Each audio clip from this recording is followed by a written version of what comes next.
On va faire place à présent à regard croisé. Ce soir, on parlera de l'éco, cette monnaie unique aux 15 pays de la CEDEAO. La date d'entrée en vigueur est encore à nouveau repoussée. En Côte d'Ivoire, l'ancien président Laurent Gbagbo, qui est rentré dans son pays le 17 juin dernier, s'inquiète déjà de la violence qui se perpétue. Le Niger, qui vient de rouvrir ses frontières après plusieurs mois de fermeture liée à la lutte contre le coronavirus. Et puis le Togo, c'est le 21 juin, journée fériée au Togo, fête des martyrs. Eh bien, pourquoi et comment se souvenir de ces personnes qui ont donné leur vie pour que naisse la patrie? Voilà pour le menu de ce soir autour du plateau. Pour en parler, je reçois Kofi Kanitom, acteur de la société civile. Bonsoir Kofi Kanitom. Bonsoir Samuel, bonsoir à tous les téléspectateurs et téléspectatrices de New TV et bonsoir à mon co-panaliste David. David Jagbavi de togosite.com. Bonsoir David. Bonsoir Samuel, bonsoir chers amis et puis bonsoir aussi à tous les téléspectateurs. C'est avec l'économie qu'on commence, l'économie ou la monnaie, si on veut. Les 15 pays de la CEDEAO se sont mis d'accord pour le lancement en 2027 de leur monnaie commune ECO. C'est ce qu'a annoncé samedi le président de la commission de la CEDEAO, l'Ivoirien Jean-Claude Kessibrou. Les chefs d'État des 15 pays membres de la CEDEAO ont adopté une feuille de route du lancement d'une monnaie commune en 2027. En raison du choc de la pandémie de Covid-19, les chefs d'État avaient décidé de suspendre la mise en œuvre du pacte de convergence 2020-2021. Nous avons une nouvelle feuille de route, un nouveau pacte de convergence qui couvrira la période de 2022 à 2026. Et 2027 sera l'année de lancement de l'ECO, donc a précisé le président Jean-Claude Kessibrou. C'est qu'on a envie de demander, parce que ça ne fait pas le premier report, est-ce qu'il y a véritablement au sommet de l'État une vraie volonté d'aller à cette monnaie unique? Bon, une vraie volonté, je me dirais que par rapport au report constaté, je sais que en Europe, pour parvenir à l'euro, ils ont mis au moins une quinzaine d'années. Mais c'était une volonté des pays qui avaient individuellement leur monnaie et qui avaient vraiment pris le temps de mettre les dispositions en place afin d'arriver à l'éco, à l'euro.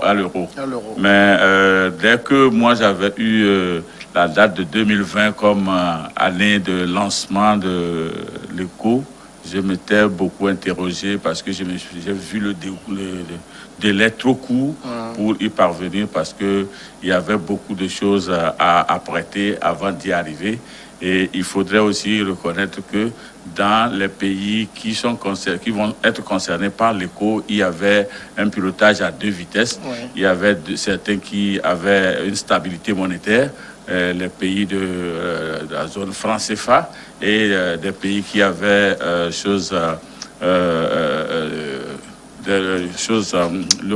leur monnaie qui était instable, l'instabilité monétaire.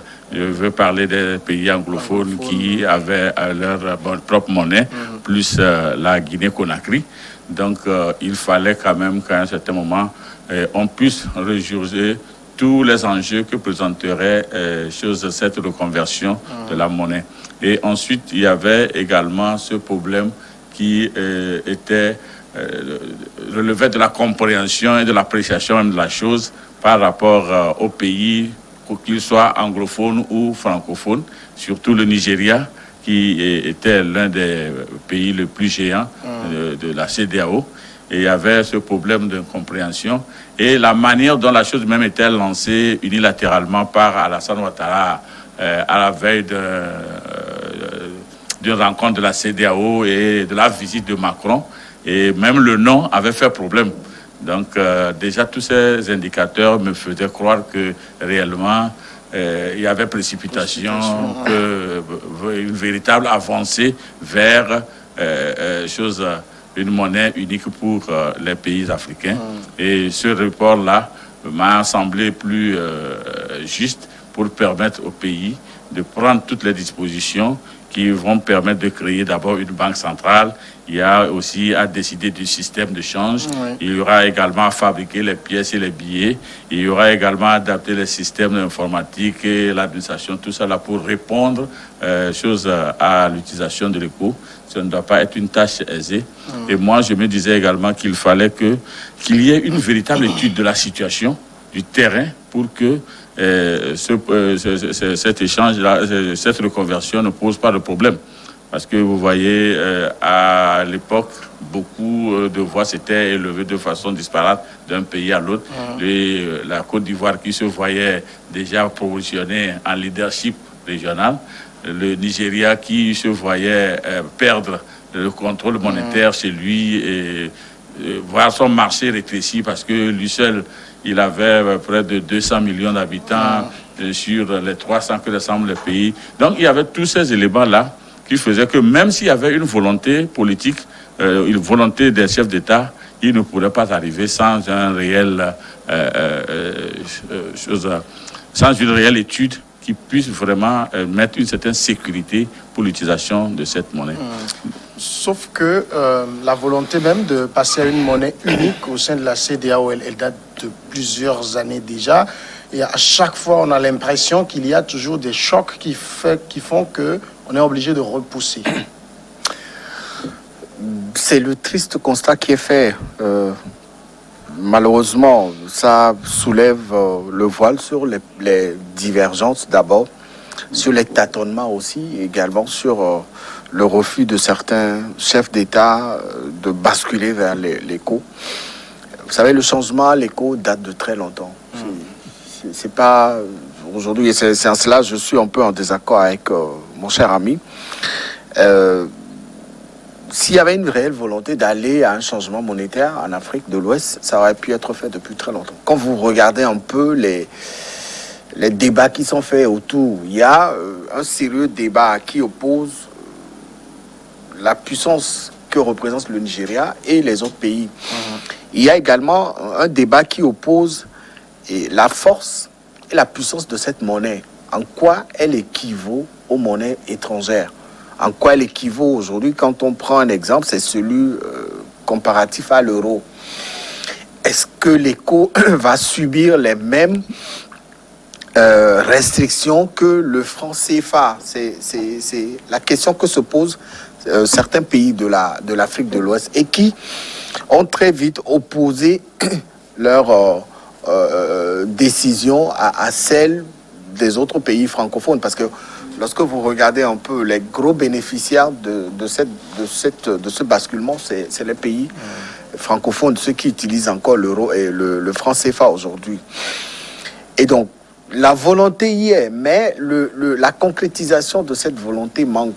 Quand vous écoutez les discours qui sont tenus par le président ivoirien, par exemple, on a l'impression que pour lui, l'éco doit continuer de vivre à partir de l'euro. C'est-à-dire que tant que le président français n'a pas encore donné son OK, et tant que les discussions n'ont pas encore abouti, le basculement vers l'éco sera très difficile. Et donc, ces premières sorties publiques que M. Alassane Ouattara avait faites dans le temps ont très tôt sorti la position qui est celle de la Côte d'Ivoire par rapport à cet éco. C'est ce qui avait fait retracter le Nigeria, le Ghana et d'autres pays qui n'ont pas le français, qui n'ont pas le franc CFA en monnaie d'utilisation et qui ont posé des conditions.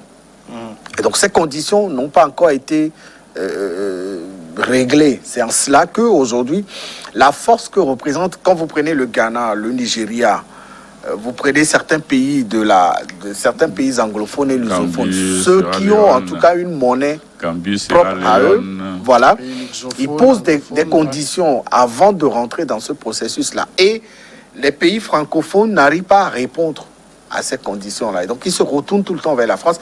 Les conversions qui sont proposées n'arrangent véritablement pas. S'il faut lancer cet éco en 2020 ou 2021, ça posera de problème. Donc aujourd'hui que la réunion d'Accra a pu officiellement, s'il faut le dire, donner une date ou une période pour la sortie de cette nouvelle monnaie en Afrique francophone, il faudra aujourd'hui que toutes les conditions puissent être réunies. On parle d'une force économique et financière.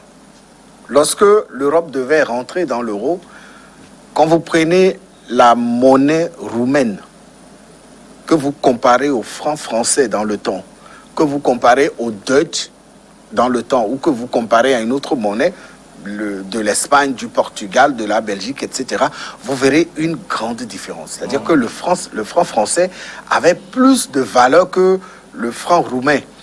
Mais cela n'a pas empêché les Européens à aller vers une monnaie unique. C'est ce qui a mis en place aujourd'hui cet euro. Il faudrait que les chefs d'État qui sont là encore et qui ont le pouvoir de décision puissent comprendre que le basculement n'arrangerait pas tout le monde dans l'immédiat. Mais avec le temps, tout peut se stabiliser, comme ça s'est fait aujourd'hui en Europe, où l'euro aujourd'hui est l'une des monnaies les plus stables qui est dans le monde. Est-ce que, au-delà de tout, au niveau de la CEDEAO, ce n'est pas plus aussi les pesanteurs politiques qui retardent cette entrée en vigueur? Oui, avant d'arriver à la question, je pense que mon ami David n'a fait qu'aller dans mon sens plutôt. Il disait que...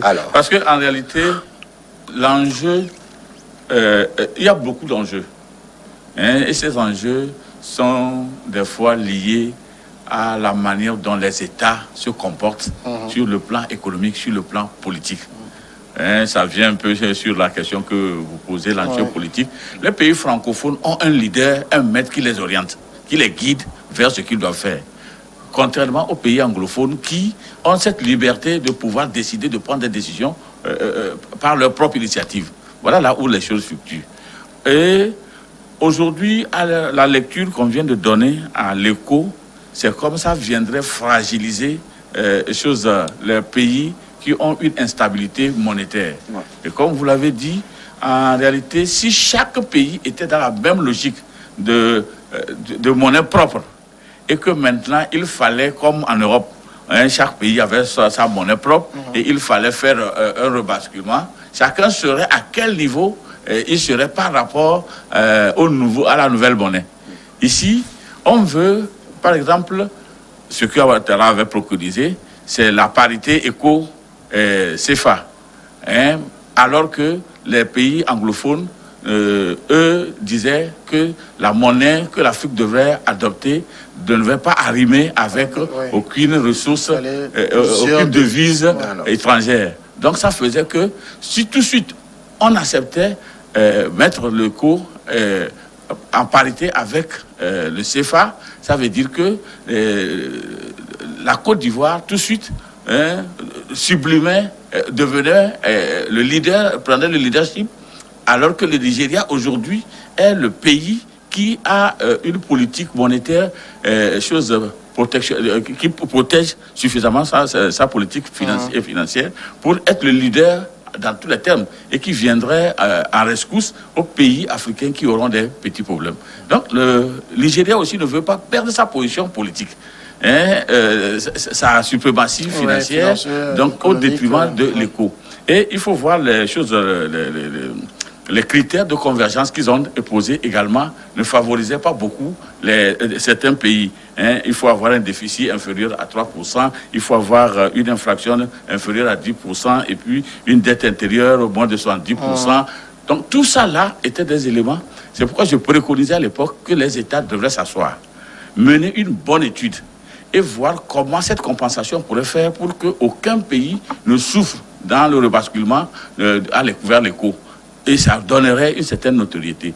Maintenant, pour venir à votre question, oui, toujours est-il que la politique agit un peu partout. Un peu partout. Et c'est cette politique-là qui fait que chacun veut avoir sa notoriété, à sa suprématie, et évolue dans sa zone de politique. Tous les pays, les 8 pays de l'UEMOA, eux, ils ont, pour la plupart de choses-là, pour la plupart de ces pays francophones, ils ont un maître qui est la France et qui intervient à chaque fois parce que il ne veut pas quand même laisser les pays là se dérober sous lui, hein, de crainte que tout va commencer par être à même ce côté. Donc il faut tout contrôler, canaliser. Et il faut canaliser de sorte que même s'ils doivent sortir du franc CFA pour arriver à l'éco, qu'il y ait toujours la même mise là, hein, parce que aujourd'hui, il n'y a aucun retard francophone, hein, qui ne soit pas redevable vis-à-vis devant la France. Ouais. Or, il y a une légère liberté pour les pays anglophones, hein, en matière de politique, hein, qui fait que eux, ils peuvent prendre certaines décisions. Et ils se voient en train d'être absorbés par la politique française si jamais ils allaient vers l'éco. Ça veut dire que quelque part, l'emprise française va être... Et ça crée des problèmes. Donc, tout est problème de politique. Voilà ce qui fait qu'aujourd'hui, les chefs d'État n'ont pas la main libre pour aller directement vers... Sinon, il y a beaucoup de personnes qui ont fait des propositions, et des propositions très alléchantes qui devaient nous conduire vers l'éco depuis. Vous avez vu, à fur et à mesure que ça naissait, on était. On a même un exemple au Togo, et on a tout fait pour que les discussions n'aillent pas dans certains sens. Alors justement, dans ce sens-là, puisque les pesanteurs politiques sont également très forts, vous savez que lorsque vous avez un destin communautaire et que vous partagez une même monnaie, il faut que les forts acceptent supporter aussi les faibles. Est-ce qu'en tenant compte des pesanteurs politiques et de cette variable qui est que les forts doivent porter aussi les économies les plus faibles, cette date même de 2027, là, on ne risque pas de s'approcher et puis on va nous dire, il y a également telle chose, on doit encore repousser. Bah déjà, la raison qui fonde le report de l'entrée en vigueur de cet éco, elle est fausse. Qu'on dise que c'est à cause de la crise sanitaire. Non, c'est une fausse raison. Il n'y avait aucune raison qui puisse expliquer cette décision-là. Tout le monde connaît la raison pour laquelle cette monnaie n'est pas sortie. Tout sauf la Covid. Et donc, qu'on arrête de faire penser aux populations de la CEDEAO que c'est parce qu'il y avait eu la Covid que l'éco n'a pas pu sortir et qu'ils ont projeté sur 2027. D'accord, c'est reporté officiellement, c'est eux qui décident, ils l'ont décidé, pas de souci, 2027, c'est dans 6 ans, c'est dans quelques années. Et donc, en 2027, je ne crois pas qu'il y ait encore une raison qui puisse motiver la non-sortie de cette monnaie-là. Et pour revenir à votre question, vous savez, le pays qui a plus gagné dans la décision de convertir les monnaies européennes en euros, c'est l'Italie. L'Italie avait une devise qui était la plus faible. Même le franc CFA dépassait la lire italienne. Vous allez vers la Grèce, vous allez vers la Roumanie, ces pays de l'Europe de l'Est, là, la Bulgarie, tous ces petits pays n'avaient pas une économie forte vis-à-vis... Même la Grèce a été assistée entre-temps par la France, l'Allemagne... Voilà, lorsqu'il y avait eu la crise économique, là. Donc ces pays n'avaient pas une économie forte vis-à-vis de la France, de l'Allemagne. Vous prenez l'Espagne, vous prenez certains pays, et les pays scandinaves, là, etc. Mais l'intérêt collectif a fait prévaloir la raison. Et donc, les grosses puissances ont accepté de tendre la main aux petites puissances pour converger cette énergie financière en une force capitale pour justement positionner l'Europe dans la sphère des grandes puissances du monde. Néanmoins, cela ne veut pas dire que c'est parce que vous avez envie peut-être de tendre la main et que vous êtes forcé de rentrer. L'Angleterre avait refusé de rentrer dans l'euro parce qu'elle estimait que sa monnaie était tellement puissante que face à l'euro, elle risquerait de perdre toute sa force économique sur l'Europe. Et donc l'Angleterre aujourd'hui est sortie, a refusé de rentrer dans l'euro. Cette décision peut être aussi prise si le Nigeria estime que le Naira, face à la nouvelle monnaie, l'éco, le Naira dépassait l'éco en termes de parité, en termes de puissance monétaire, en termes de... etc. Le Nigeria peut accepter. de refuser. On va marquer la première pause, si vous permettez. On revient tout de suite après.